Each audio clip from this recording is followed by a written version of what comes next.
Seth Kikuni, entrepreneur à République démocratique du Congo et figure emblématique, a quitté le territoire national pour se réfugier en exil.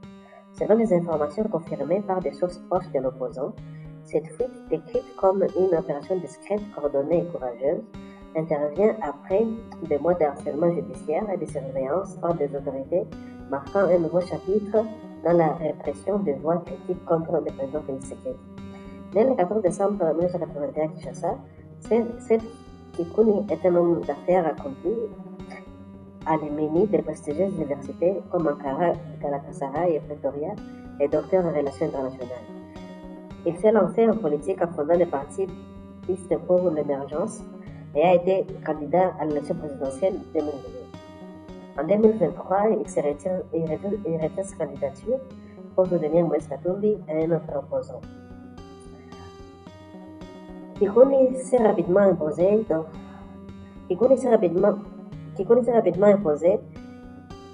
comme un critique virulent du gouvernement, accusant le régime de corruption et de falsification électorale et de violation des droits humains.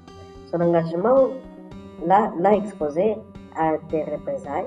En septembre 2024, lors d'un meeting à Lubumbashi, il a appelé ses partisans à résister sans peur au président Tshisekedi et qu'il a accusé d'avoir truqué les élections.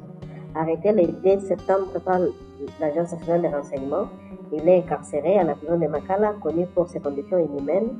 Le 21 novembre 2024, un tribunal de Kinshasa le condamne à 1 an de prison pour incitation à la désobéissance civile et propagation de fausses rumeurs.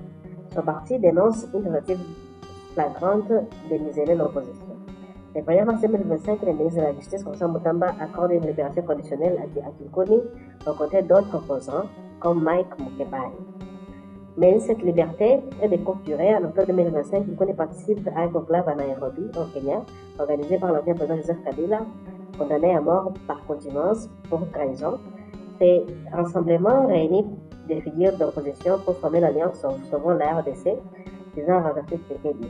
Parmi les participants, Frank Diongo, Augustin Matata-Mpogno, Kikuni lui-même, tandis que Moïse Katumbi et Martin Fayulu brillent par leur absence.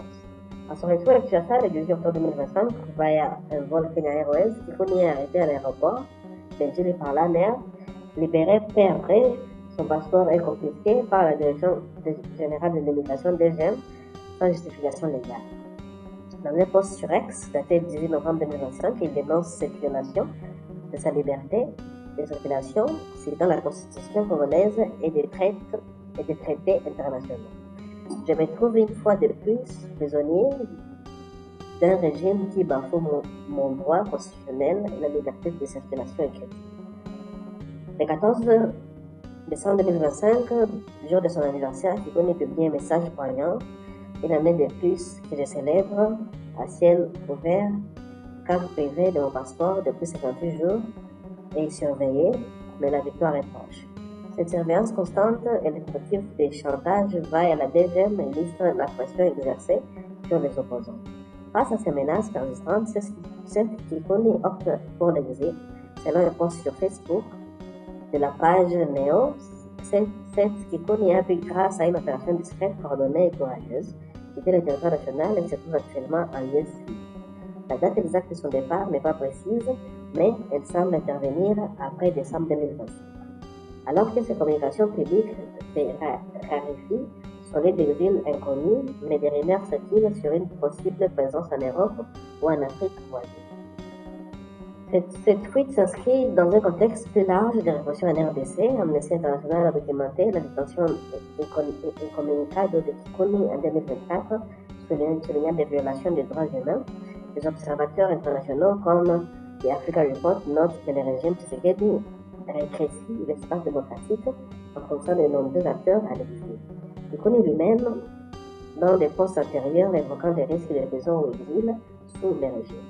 Le départ de Kikuni a suscité des réactions mitigées.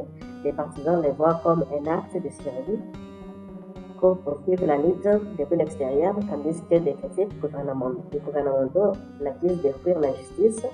L'opposition reste divisée, avec des figures comme Katumbi déclinant les invitations de Kabila. À l'approche des élections de 2028, la fragmentation pourrait affaiblir les fronts anti-Tshisekedi. Contacté par les médias, l'entourage de Tikuni n'a pas pu répondre, mais ses alliés affirment qu'il continuera à dénoncer le régime depuis l'exil. La stabilité reste fragile face aux conflits armés à l'Est et la répression politique à Kinshasa.